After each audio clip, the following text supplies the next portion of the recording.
So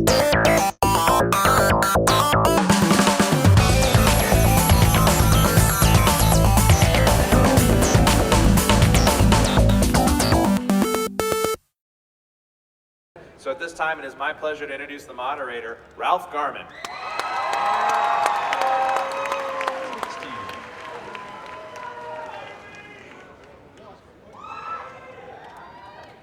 Please silence all cell phone. I'm a ventriloquist. Everyone, thanks so much for coming out as we celebrate, in my opinion, one of the best written, best acted, best produced shows on television, Dexter.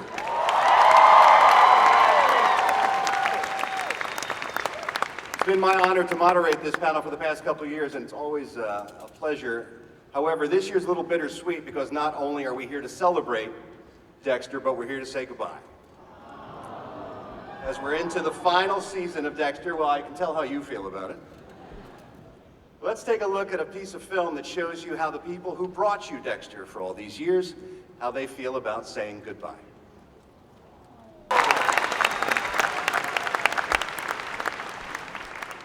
Before we get a chance to say goodbye to the folks who brought you Dexter for 8 wonderful years, I do want to mention, and this is good news, that the final season that we're all currently watching will be available on DVD and Blu-ray on November the 5th. You can pick up the final season. Not only is that the release date for the final season, but the good news is they're also releasing Dexter, the complete series, on November the 5th. As you can imagine, it's a very special release, and it is being delivered in a very special way. There's a special collectible box set of the series that comes, well, I think we can show a picture of it. Yeah. Sort of a tribute to Dexter's trophy case. Comes with a book, The Art of Dexter, as well as a bonus disc with a lot of great extra stuff. And it does come as the blood slide box. And then also an exclusive deal on Amazon.com on November 5th. The Blu-ray complete series will be packaged like this. I do not suggest taking a baseball bat to that head the way Dexter does. It will ruin your Blu-rays, that's for sure. All right, let's celebrate Dexter by taking a look back, since we're talking about the complete series coming out on DVD and Blu-ray. If Dexter was a musical act, we would listen to the greatest hits right now. But since Dexter does what he does, let's take a look at some of the greatest kills in Dexter history.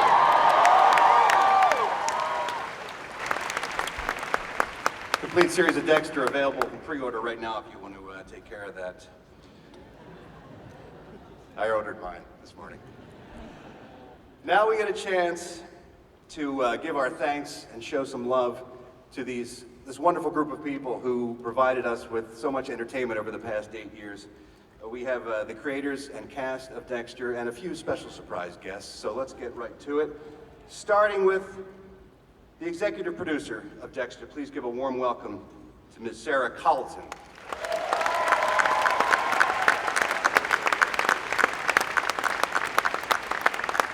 Dexter's showrunner and executive producer, Mr. Scott Buck.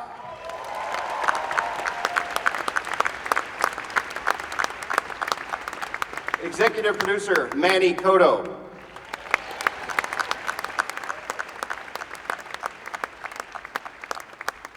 Former showrunner for Dexter from the first 4 years and executive producer, Mr. Clyde Phillips.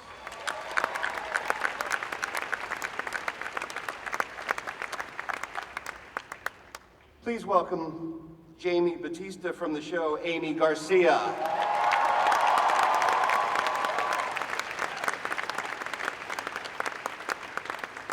Babysitters never looked like that when I was a kid. Please welcome also to his very first Comic-Con, so give him the appropriate welcome, Joseph Quinn, Mr. Desmond Harrington.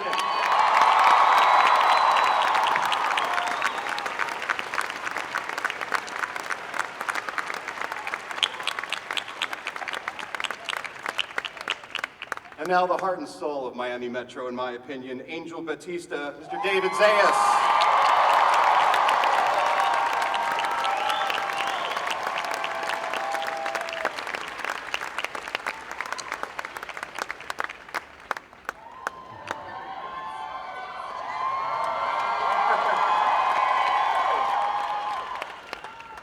She plays Hannah McKay on Dexter. Please welcome Yvonne Strahovski.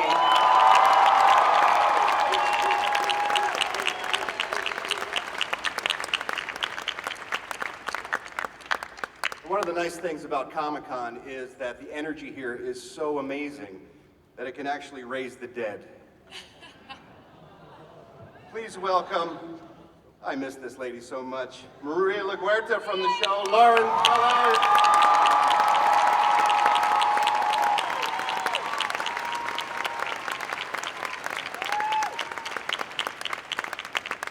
Been too long since we saw this last gentleman. Sergeant James Dokes, Mr. Eric King.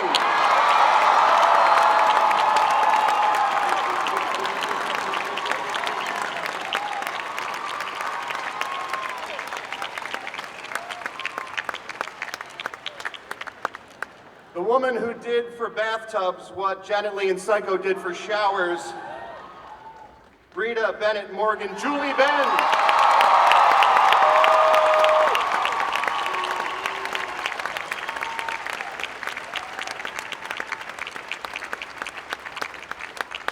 Next lovely actress is having a particularly hard time this season, in my opinion. She plays Deborah Morgan. Please say hello to Jennifer Carpenter.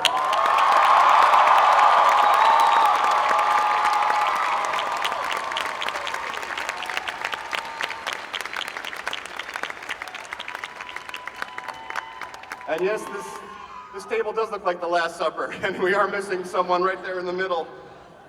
Executive producer of Dexter, star of Dexter, the captain of the Slice of Life, Dexter Morgan, Michael C. Hall.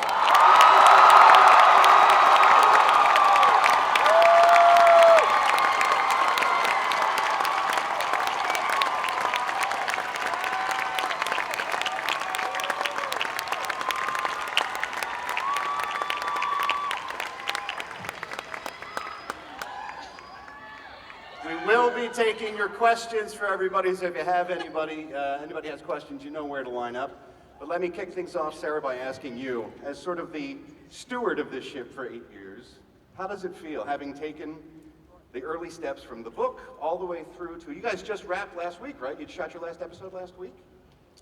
It's, I don't think it's a feeling that any of us have really processed yet, because it has been such a tight group. It's been 8 years of everyone's life, and I don't think it's hit any of us that it's over. Come August, I think there'll be a big emotional blowback for us, but right now we're still sort of frozen. And Scott, let's talk a little bit about the writing on Dexter, because I think that has always been its strongest suit. An amazing staff of writers. For 8 years, they've just been giving and giving and giving. Talk a little bit about your writing staff, if you would. It's a pretty diverse writing staff. Some of the people have been there from the very beginning, and a few have joined later on. It's also unusual, I would say, among most television writing staffs in that it is 50% women, which you don't see a lot of. But I think that's been just part of the key to the success, is that it's just people from all different walks of life. It's a very diverse group. Desmond, I have to ask you, being this is your first Comic-Con, thoughts, impressions? Wow. It's very impressive. Thank you all so much for. I honestly can't get the scope of the thing yet, and it's amazing. I mean, you guys are great. Thank you. Well, we've got a lot of questions for everybody up here. There is one other cast member who wanted to attend tonight, but just could not make it. So he sent us his best wishes via videotape. The Trinity Killer wanted to be here. Unfortunately, John Lithgow couldn't make it. However, he did send along a little message, so I thought I'd share that with everybody right now.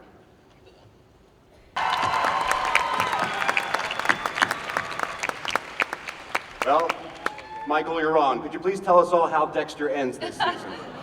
Okay, this is just between us. All right. I'm not telling you how it ends. Jennifer, this has been, for me, hard to watch what you're going through this season.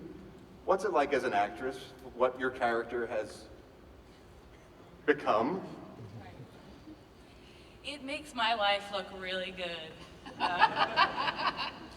You know, it's interesting in the last season to sort of, I feel like a stunt car driver, you know, just when you think you know how Deborah drives, you just, I don't know how to drive stunts, so I can't really make this, this work, but you know what I mean, right? So it's been scary and complicated, and I really appreciate the challenge. I love that I get scripts and don't know what the hell to do with them.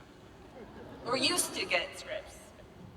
Yeah, you guys just wrapped things up last week. Has it sunk in for any of you yet that it's over, or does this feel like another hiatus and you feel like you're going to go back to work in a little while?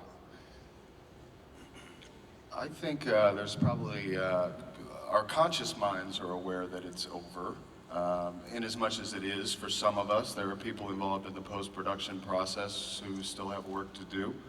But there's probably, like, our bodies 5 months from now will start knocking at the door, wondering why we're not doing Dexter again.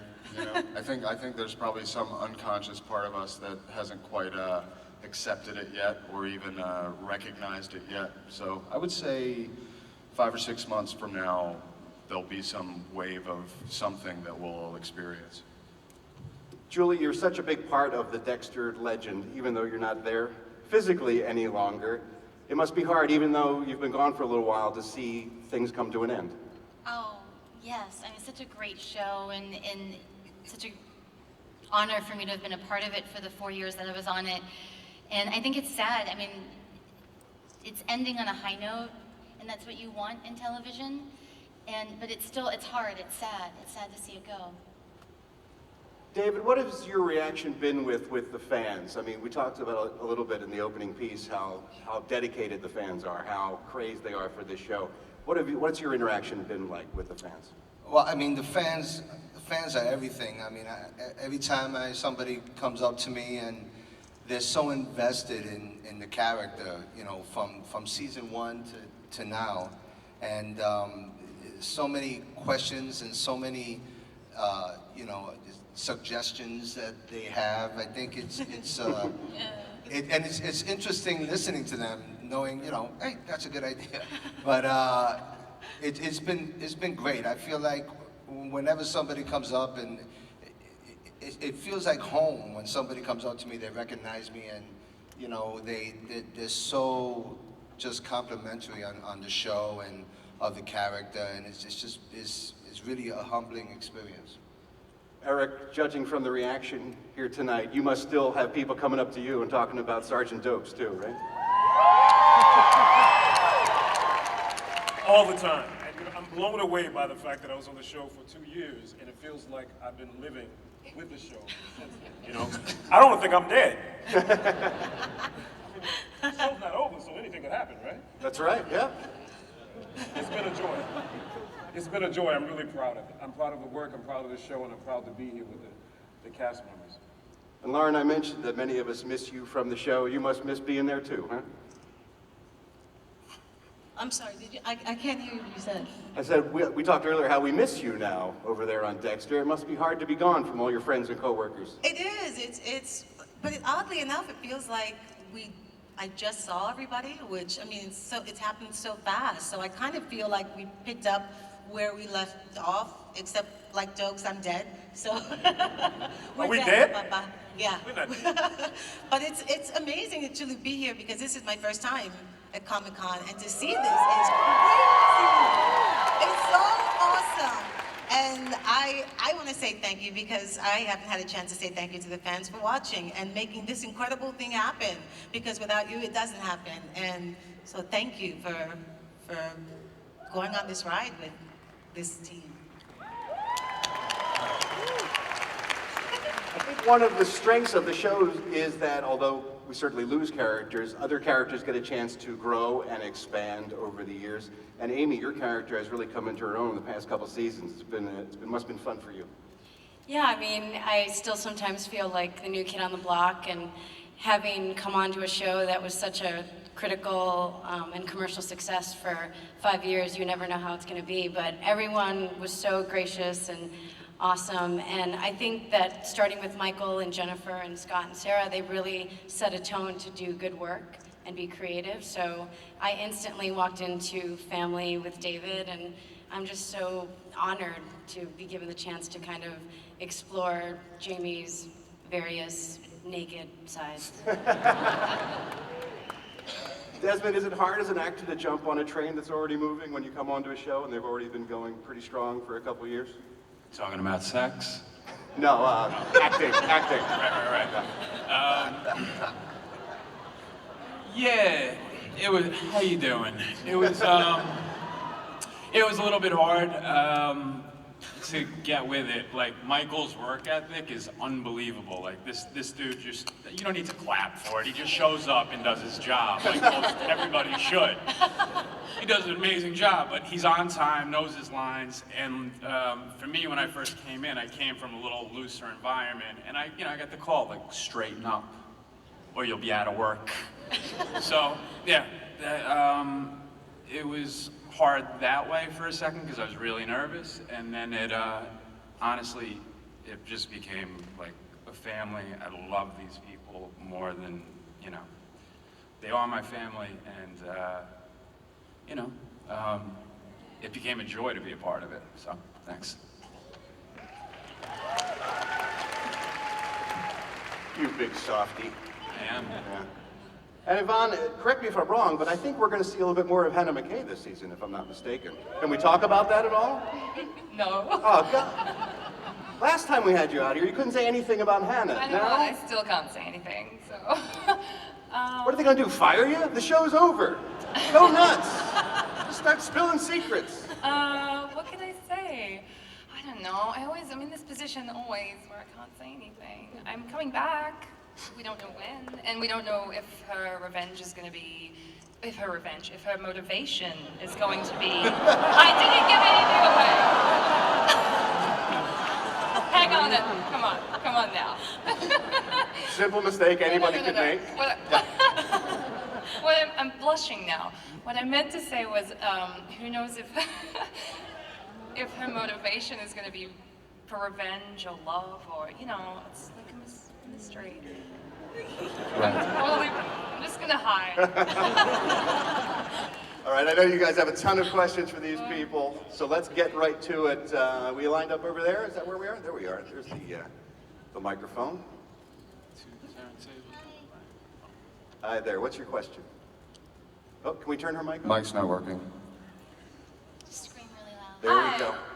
My question is for Michael, and I'm just wondering, over the last 8 years, your character is obviously very complex, and I'm wondering if you've developed any rituals on how to get into character. I think I really need to focus on some rituals to get out of character at this point. I don't know, originally, if it were a kill scene or something like that, I mean, putting on, just so perfectly modeled by this woman in the first row, putting on the kill suit is a good ritual. But it becomes an environment where everybody's focused on creating the world, doing whatever job it is they're doing. So everyone is sort of helping you get into it or get into character or whatever it is. So I think more than anything, that came to be the thing that would get me into it. Originally, sometimes I would hang around where we were putting together the kill rooms and make suggestions about where things might go. And if I didn't at least imagine that I had made all the decisions and had somehow managed to put all that plastic up. But I don't know. I think after a certain point, it becomes just second nature. And like I said, I just gotta figure out how to stop. Another great part of the show this season has been, although it's the end, we sort of go back to the beginning and we meet Dr. Vogel and sort of the creation of Harry's Code and the birth of Dexter as we know him. Can you talk, Michael, just really briefly about the amazing Charlotte Rampling and Dr. Vogel as a character? Just great stuff this year. Amazing. Well, Dr. Vogel is someone who really reframes the entire origin story for Dexter. Not only are we exploring sort of very unique mother-son-esque dynamic, but Dexter is also re-examining his relationship with his internalized father, who he thought came up with it all his own. And he realizes that Harry himself was parented in a way. And Charlotte Rampling is, I mean, she's an icon of world cinema. And it's nice as an actor, if your assignment is to be mesmerized by someone, to be standing across from someone who is so inherently mesmerizing. I mean, it was easy. Just look at her. Sarah, how did you land Charlotte Rampling for the role? How did that come to pass? It was one of those lucky things when we conceived Dr. Vogel and we sort of went through all of the aspects that she had to have. She had to be intelligent, aloof, maternal, seductive, a woman of a certain age. Truly, the first name that came to us was Charlotte Rampling, and we said, let's just take a chance. And it was one of those lucky things that in life, she was our first choice. She said yes, and it was just kismet. It was great. She's been great on the show this year. How about your question, sir? Yeah. First, Ralph, I love you. Thank you. And this is just kind of an open-ended question. One of the things I liked most about Dexter is that there's a lot of tension and there's just so much good drama. Can you talk about how, either through writing or through the acting, how you guys build all the tension and just make it so good? Manny, why don't you handle that one? Really? Yeah. Please, dude. We haven't heard I'm from going you. to start serving coffee to my fellow actors over here. That's a really hard question to answer. I will say that the approach to Dexter has always been character-based. And, you know, all the drama, all the tension comes from these characters, these magnificent characters. And you know, when you have a story about a serial killer who is, you know, killing, you know, other bad killers, I mean, the drama almost inherently flows around it. But the big point is it's all, you know, getting inside these characters' heads and coming up with what they would do. And Clyde, a big part of that, in my opinion, also is the photography and the editing and the sound. You guys build the tension physically with the production values of the show as well, I think. Well, the production values are really important, and I want to give a shout out to the man who's produced the show for the entire 8 years, Robert Lewis, who's out there somewhere.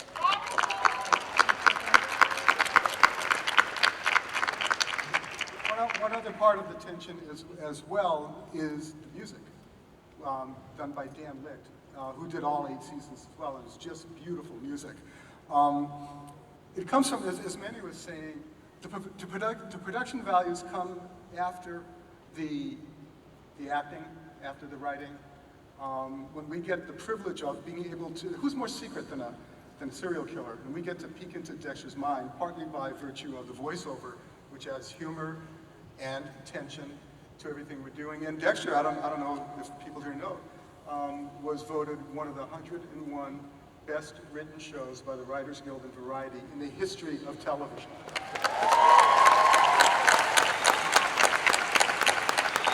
So that's a tribute to the wonderful cast and the wonderful cast of writers that we've had over the years as well. Hi there, what's your question? Hi, sorry.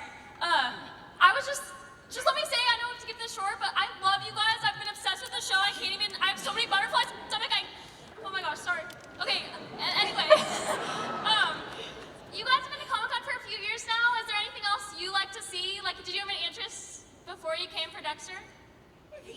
We love you, sweetheart. Thank you. I'm sorry, I didn't quite get that question. Do they have any interests other than being in Dexter? Is that what you said? Yeah, if they like any Marvel or DC or anything else here? Oh, I see. Are you guys geeks, fans at all of comic books, science fiction, any of that kind of stuff? Not really. Yeah. I like the Japanese animation wing and the chess tent. I don't know if it's still there, but I'm a Japanese animation girl. Any other geeks or nerds on the panel? I was always a really big Incredible Hulk fan. And, I mean, the comic books, the television series even, and in a way I felt like Dexter was a chance for me to play my own version of the Incredible Hulk. So that was pretty cool. He's not as green or big. Hi there, what's your question?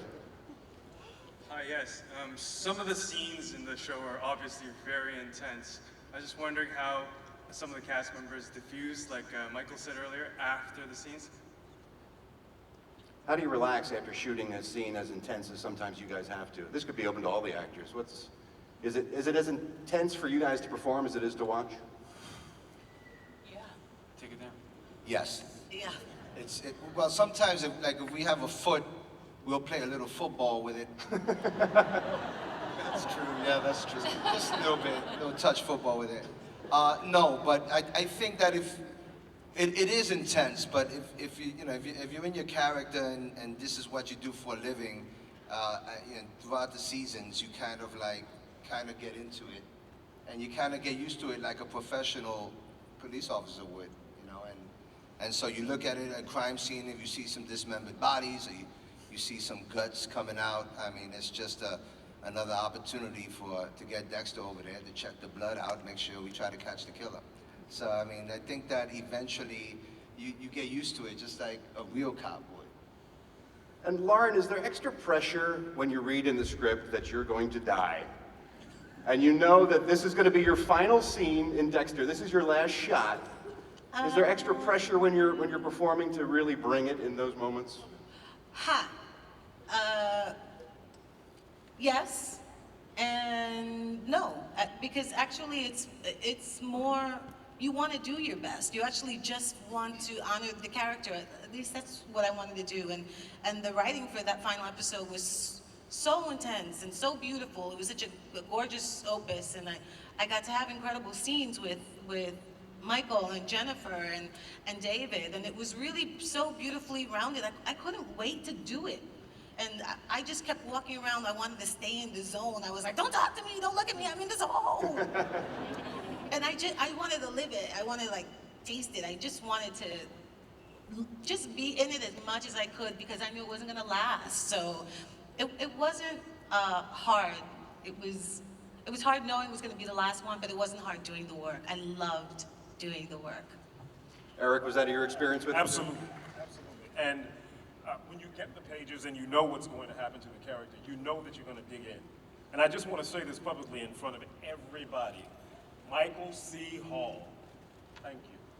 Thank you.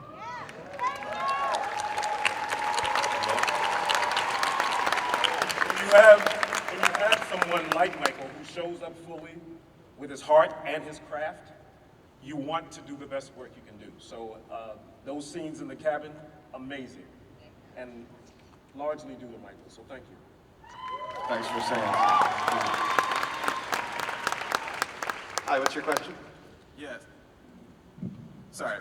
Well, my question, it's very open-ended, mostly because one of the things I love about Dexter is the question of morality that it builds. You know, like, you're always rooting for Dexter to get his man, but the problem is that he's a serial killer in itself. It's just frustrating, but it's what's so fantastic. So, question is, when you're playing your character, do you always feel like you want to root Dexter on, or you just want him to get caught?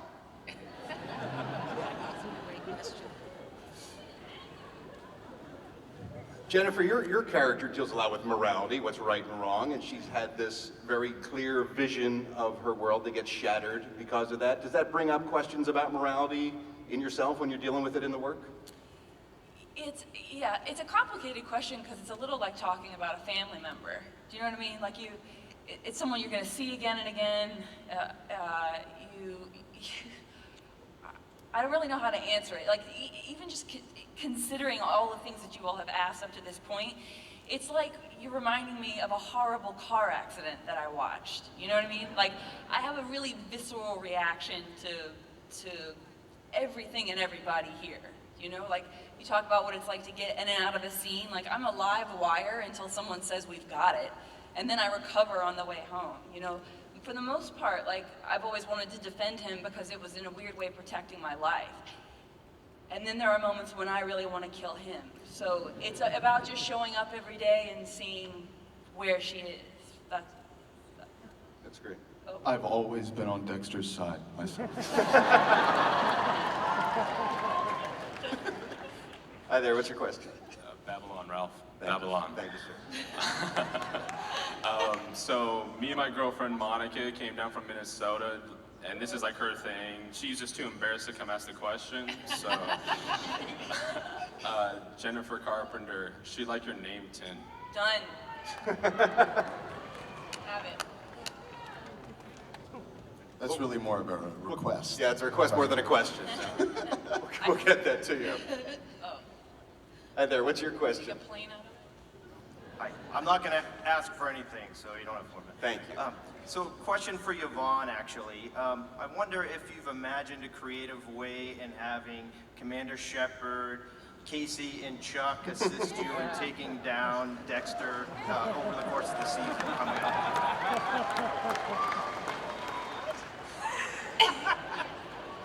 If I've imagined taking him down?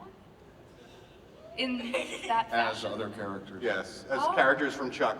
No. Yeah. Because if you did, you'd be a mental case, and so that wouldn't be good. But speaking of previous TV series, Michael, this is your second big success on television. After 6 Feet Under, you said, you probably thought, well, that was a big phenomenon, and I'll move on to something maybe that will get less intense. Right. That was wrong. Right. You moved on to something more intense. What are your feelings about television now versus like film or theater or something like that? Is a series something you'd be willing to jump into again after 8 years? I learned after 6 Feet Under, when I originally thought I wouldn't do another TV show, to never say never. So I don't know, maybe. And as far as television goes, I mean, I've been fortunate enough to have gotten on the TV train at a time that coincided with a real renaissance, or I don't even know if it's a renaissance. It's not like, it's unprecedented as far as TV goes. I didn't know there were jobs where an actor could, over the course of several seasons, develop a character and evolve in ways that shows allow actors to do now. So I feel really, really lucky to have been able to do that. That's great. Yes, sir. Yes, this question is for the panel. Recurring theme throughout the series has been the way that psychopaths are wired differently, and that they don't process feeling the way that you or I do. It's an act, or at least not feeling the way that we would understand it. And a lot of Dexter's interior monologue is talking about how, you know, I don't feel feelings, I don't feel emotions, I don't feel loved. And he acts in ways that contradict that. So I was just wondering, do you think that he's an unreliable narrator and that he may not be very aware? Or do you think he was telling the truth at the beginning and slowly he's becoming the mask? Wow, good question. I mean, I feel like your question articulated the answer pretty well, to be honest. I think when we meet Dexter, he believes what he's telling us. But I always was interested in the notion that his voiceover is maybe not the bottom line in terms of what he believes or what's actually motivating him. I think we're meant to be suspicious about his claim that he's a pure 100% psychopath, and I think over the course of the show, as we see the things he's built up for himself crumble and realize that, as he does, that he has a connection to those things beyond the pragmatic, that the lines get blurred. But I'm basically just saying less articulately what you already did. But I think interestingly, Dr. Vogel posed the question this season, are they genuine feelings or is it just self-interest? Are you protecting yourself by allowing yourself to believe that those are feelings? Yeah, she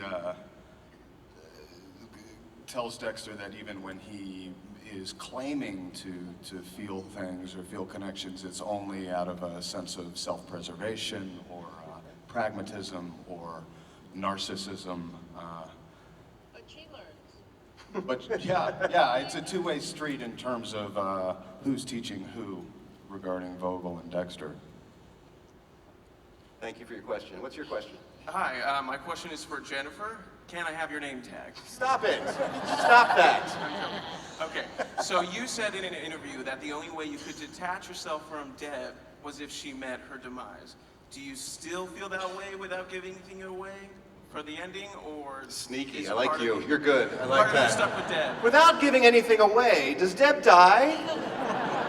No, I mean, I'm gonna treat it like you're asking me if I want her or wanted her to die. That I meant what I said. I wanted her and want her to die. I as an actor, it doesn't mean that, I mean, it's because I love her. It's a little like how Michael treats his victims. That's how I just want her to go to the bottom of the abyss where all of her secrets lie and be there instead of in my head for 8 years after the show, me going, what would have happened if, you know, and calling Scott in the middle of the night and saying, would you write me a scene where she's like okay now, happy and in love? That's why it was so nice at the end of, I'm not trying to plug 6 Feet Under, but at the end of 6 Feet Under, we all got to die. Yeah. And I think as actors, that's nice. You can put it to bed that way. I'm watching you walk, I see you. There you are. Julie, did that help you let go of Rita when you knew that she was going to die, that you could release that part and leave it behind? Yes and no. I think for me, because it was so sudden, I mean, I've died on many shows before, but as most of you know, they were all like supernatural shows, so I always came back to life. So this was the first character where, I mean, she died, dead. Without the possibility of resurrection. Like, you know, you can't raise me from the dead in a box, and there I'm back, like, gone. So I think because it was so sudden, I actually had to go through a mourning process of losing Rita, and it was just, it was weird. I was mourning somebody I knew really well, and I was very sad for a very long time because of the loss of Rita. It was interesting. You know, it wasn't, I think for me it was because it was so sudden and I wasn't prepared for it, that it really affected me on a deep level. And she just seemed so innocent. Yeah. Hi there, what's your question? My question is, because Dexter staple is really like, hold on, I'm nervous. But yeah, its staple is really like the shock value and like just all the surprises. So I was wondering, how far in ahead do the actors actually know when the surprises are coming? That's a good question. Well, I can answer that question. Eric, were you First one on the surprised? unemployment line. So I think I can say that.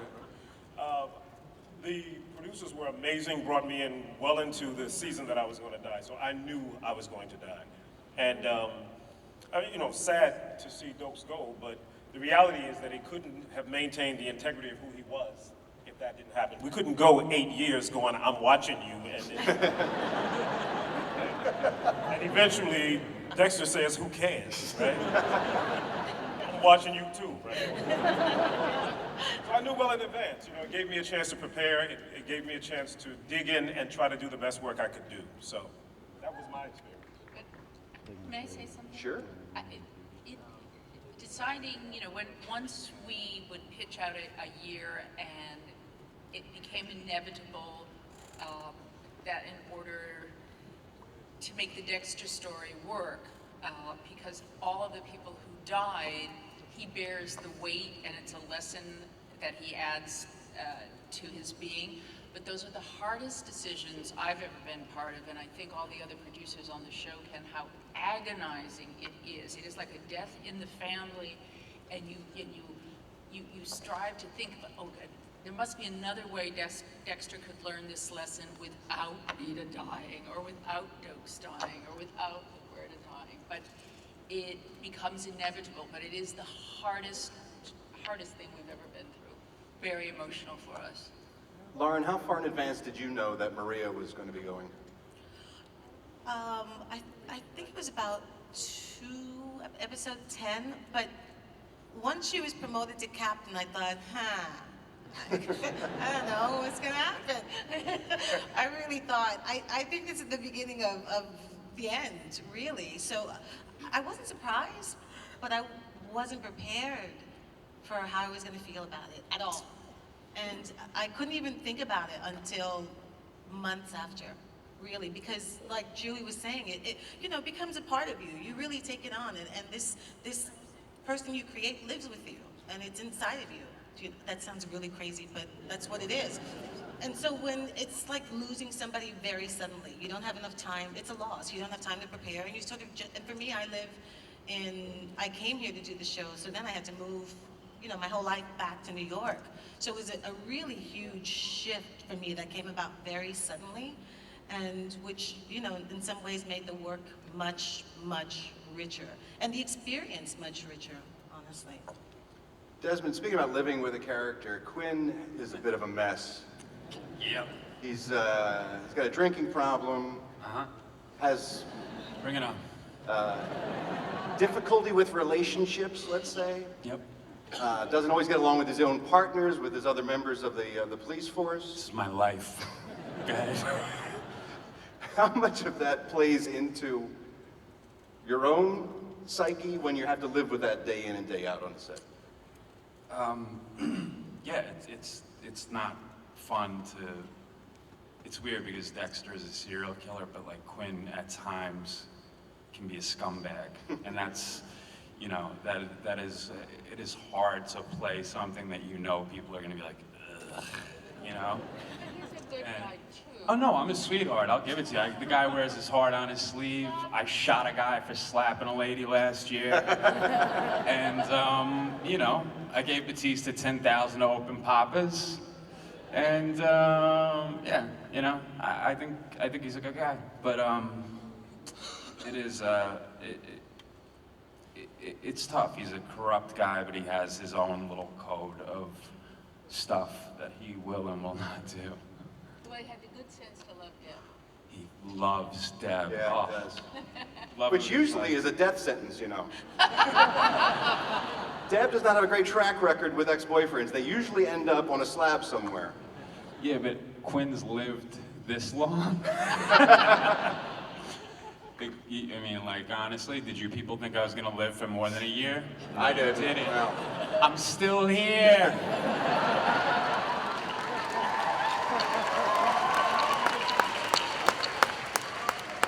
I actually said it here before that being Deb's boyfriend is kind of like wearing one of the red shirts on Star Trek. The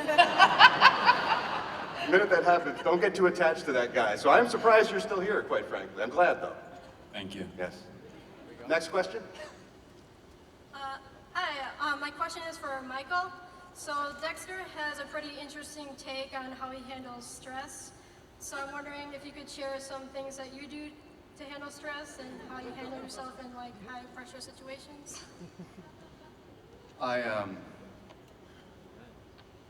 do everything that Dexter does, but then I just tickle the person. No, I don't know. I mean, honestly, pretending to be Dexter has been a stress reliever in its way, so I don't know what I'm gonna do now. Exercising is good.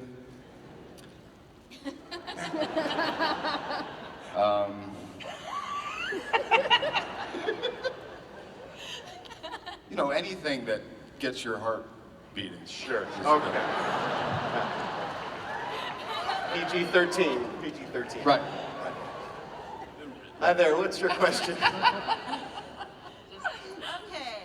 A couple seasons ago, you guys kind of hinted at that Deb and Dexter were actual siblings or half-siblings, and I'm wondering if that question will ever be answered.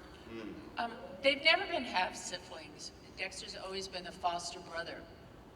I was looking up information about her father, and there was a hint in there a couple seasons ago about how his father her father and his mother had a relationship, so I would just wonder. But the timing would never have been.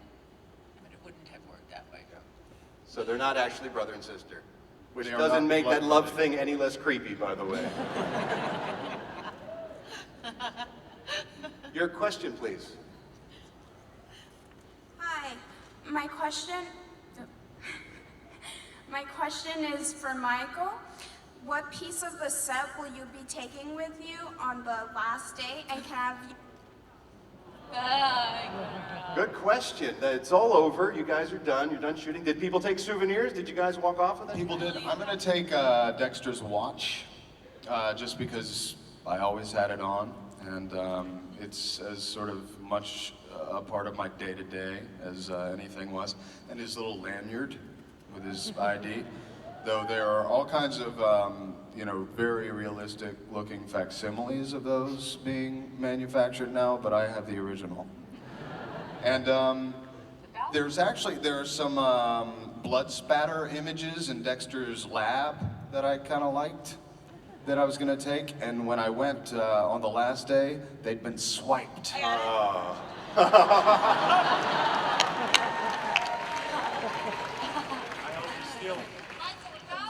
And Jen's got them up on eBay Yeah, now. I also got a 9-foot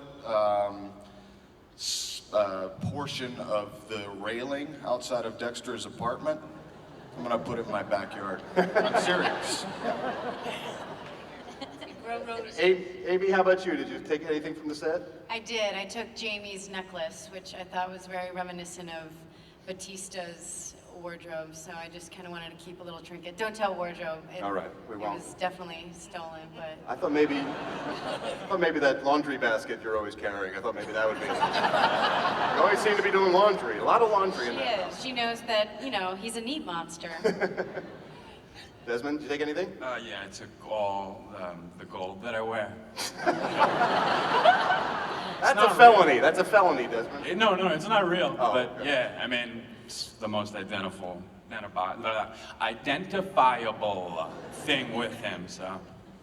Yvonne, anything? Just swipe anything? I took the black orchid. Oh, awesome. Yeah. Jennifer, besides stealing things that Michael wanted, did you take anything? I took a lot. I took a lot. It was fun. Give us a for instance. I went in there with her and she took bagged pictures. stuff. Like, it was crazy. I took a lot.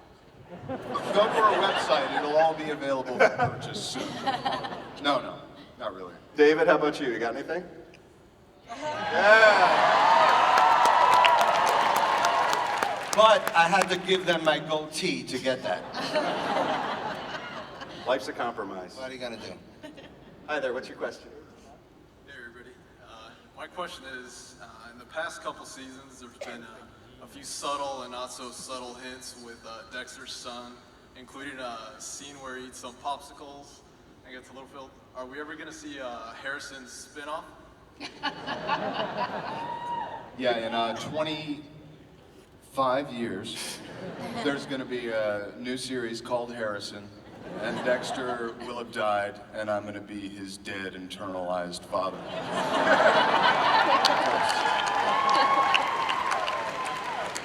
There are people at Showtime furiously writing down that idea right now. All right, they're telling me we're going to wrap it up, and we have 5 minutes left, and so I didn't want to rush this part. What I'd like to do is go down the line with everybody. This is the last chance you guys are going to have to do this. I thought maybe you just want to take a couple seconds and express your thoughts to the Comic-Con audience before we say goodbye for the last time. So Sarah, would you kick us off? Perhaps just thoughts about the show, about saying goodbye, about what Comic-Con has meant over the past few years? Now I'm going to get all weepy. It's been an amazing experience. I couldn't have imagined 9 years ago when I read a book that I would ever be sitting here with this team and we would be this family that will be close to me for all my life. And the fans have supported us and carried us through these 8 years, and we all feel a real direct connection to you. So thank you so much. Scott, final thoughts?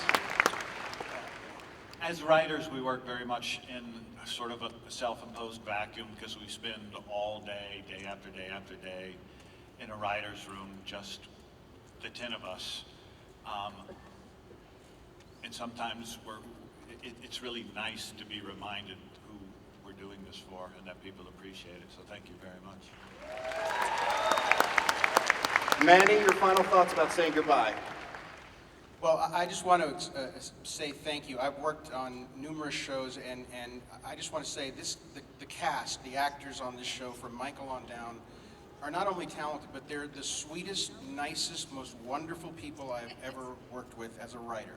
Just the most generous, wonderful group. And as great as they look on stage, they really are great people. And I want to thank them all for just a wonderful many years on Dexter. Thank you. Clyde, your thoughts working on Dexter? Well, I was showing pictures backstage that my daughter was 8 years old when I started the show, and she's now 16. And just the passage of time has been remarkable and humbling to be part of this. I remember the first time we came to Comic-Con, Sarah, you remember, Michael, we were in this little room. And now we're in the room that Iron Man gets and that Dark Knight Rises gets. And it's just extraordinary. And thank you, everybody. Amy?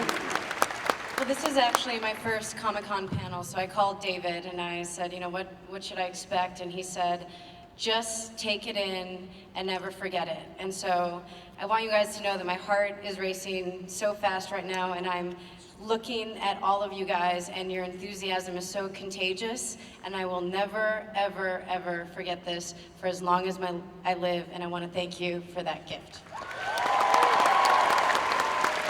Desmond, parting thoughts? Yeah, honestly, I thank you all. And look, the deal is, if you guys don't watch the show's not on the air. So you watched the show. Thank you very much. David? Well, you know, one of the reasons why I became an actor is because I'm so attracted to camaraderie. And everybody on this panel, all the crew, everybody that worked on this show, we've created such a special bond that I will never, ever forget. But what I learned about this show is that camaraderie extended to you amazing fans.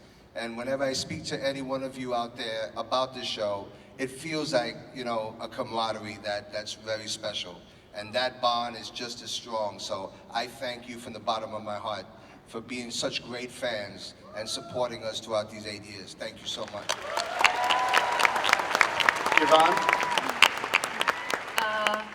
Well, first of all, I still sort of feel like the baby of the group, and I feel really, really, really blessed to be a part of this group, and I want to thank everyone for welcoming me into this show, both all of you guys out there and all of you guys sitting at this panel, and I'm extremely inspired by this extraordinary cast, and I've had the pleasure of working especially with both Jennifer and Michael. You guys blow me away every single day. You have been my inspiration every day of working on this show. Thank you guys as well. Lauren, your thoughts? I just think it's really extraordinary to end this whole cycle here. And thanks. Thank you. Eric. 2 years on the show, you guys have kept me alive for the last 6 years. Sincerely. Whether I'm in the Costco or going up an escalator, you always remind me, and you always want me to say the thing that I can't say. So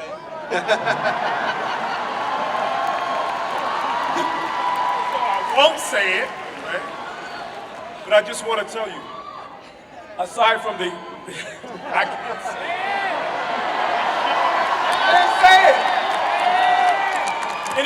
Anyway, surprise. No. I just want to say, you know, the opportunity to work with these actors and these producers and to have this experience has been amazing, but to just walk out and be embraced by you guys is the icing on the cake. I appreciate you so much. Thank you. Julie?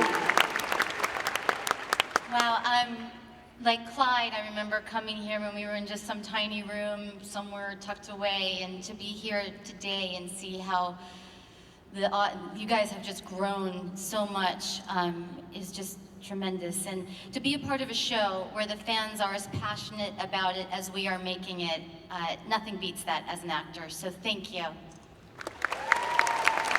Jennifer? Well, I think we spent a lot of time with this show making what is artificial feel real, artificial characters, artificial scenarios, and certainly that our relationships with each other are authentic. But the most authentic thing about this show is our relationship to you. You're the reason we show up every day. We want to do right by you because your standards are high and you deserve good work. So it can't be a wrap until we're all here together. Like, especially the people that waited to be in this room. Like, it's a wrap with you all now.